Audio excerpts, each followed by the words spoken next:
आझाद मैदानात विविध आंदोलन होत असतात. ज्यांना न्याय मिळत नाही अशी लोक आझाद मैदानात येऊन आंदोलनासाठी बसत असतात आणि न्यायाची अपेक्षा करत असतात. त्याच अनुषंगाने आज जे आंदोलन होत आहे ते बँकेचे कर्मचारी आहेत, निवृत्त बँकेचे कर्मचारी आहेत. या ठिकाणी विविध संस्था आहेत आपल्याला पाहायला मिळते आणि त्या बँकेचे कर्मचारी इथे उपोषणासाठी बसलेले आहेत. थेट त्यांच्याकडून आपण जाणून देखील घेणार आहोत की नेमकं या उपोषणामागचं कारण काय आहे आणि का उपोषणाला बसले आहेत. ते आज उपोषणाला बसले आहेत, नेमकं कारण काय आहे त्यामागचं?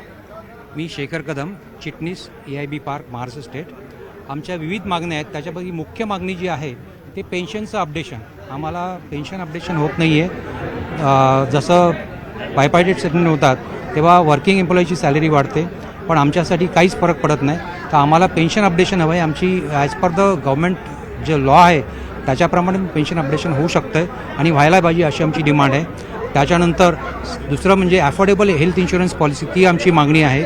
आणि निगोशिएटिंग जे स्टेटस पाहिजे तो स्टेटस नाही आहे. रिटायरीज ॲपेक्स ऑर्गनायझेशन जे आहेत त्यांना पण एक स्टेटस द्यावा गव्हर्नमेंटने, आणि so that we can negotiate with the concern authorities आणि आमच्या मागण्या त्यांच्याकडे आम्ही पुटअप करू शकतो.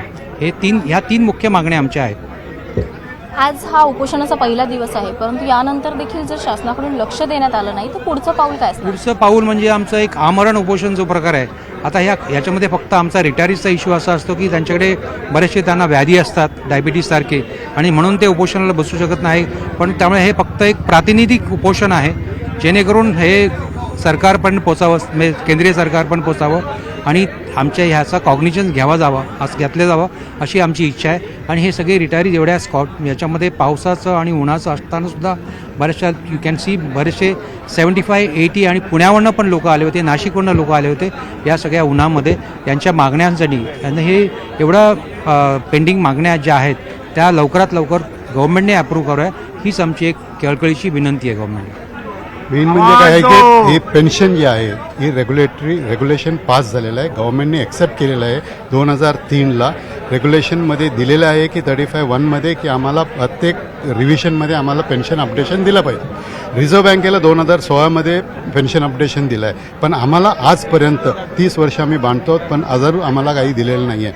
आणि त्यासाठी आज प्रत्येक ठिकाणी पूर्ण भारतात 32 ठिकाणी आजपर्यंत असं आमरण उपोषण झालेलं आहे. आणि शेवटी त्याचा कलश दिल्लीमध्ये बहुतेक सप्टेंबर किंवा ऑक्टोबरमध्ये ते होणार आहे. त्यासाठी जसं शेखरनी सांगितलं, तिसरं एक आहे आपलं, दुसरं आहे मेडिकल इन्शुरन्स. मेडिकल इन्शुरन्स जे आम्हाला देतात, जे काम करतात, जे बँकेत सर्व्हिस करतात, त्यांना बँक कॉस्ट घेते. आम्ही एवढं वर्ष सर्व्हिस करूनसुद्धा आम्हाला ते बँक आमचं मेडिकल इन्शुरन्स घेत नाही. आणि घेत नाही ते सोडा, तर आम्हाला असं प्रीमियम लावतात की आम्ही ते घेऊ शकत नाही, विचार करू शकत नाही. एक माणसाचा 4-4 महिन्याचं पेन्शन जरी त्यांनी टाकलं याच्यात, तर ते पेन्शनसुद्धा त्याला त्या इन्शुरन्स प्रीमियम भरायला बरोबर होणार नाही आहे. तिसरं म्हणजे मेन गोष्ट, आणखीन एक गोष्ट म्हणजे जी रिप्रेझेंटेटिव्ह कॅपॅसिटी जी आम्ही मागतो आहे IBAकडनं, 2016मध्ये गव्हर्नमेंटनी IBAला लिहिलं आहे की आम्हाला रिप्रेझेंटेटिव्ह कॅपॅसिटी दिलं पाहिजे म्हणून. प्रत्येक रिटायरींना प्रत्येक बँकेच्या याच्यात कुठल्या तरी बँकेतमध्ये एक ऑर्गनायझेशन केलं पाहिजे जिथे ते बोलू शकतात रिटायरीज. अपेक्स लेवलमध्ये IBAसुद्धा आमच्याशी बोलू शकता, असं 2016मध्ये गव्हर्नमेंटने दिलं असून सुद्धा IBA ही आपल्या अट्ट सोडत नाही, आम्हाला त्या नेगोशिएशनमध्ये घेत नाही. त्यामुळे आम्ही आमचं काही डिमांड आहेत त्या IBA समोर टाकू शकत नाही.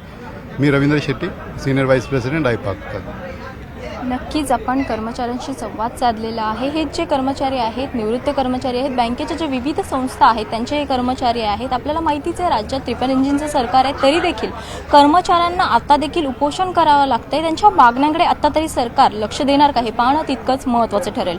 व्हिडिओ जर्नलिस्ट प्रवीण शेट्टीसह स्नेहा जाधव, न्यूज 18 लोकमत, आझाद मैदान.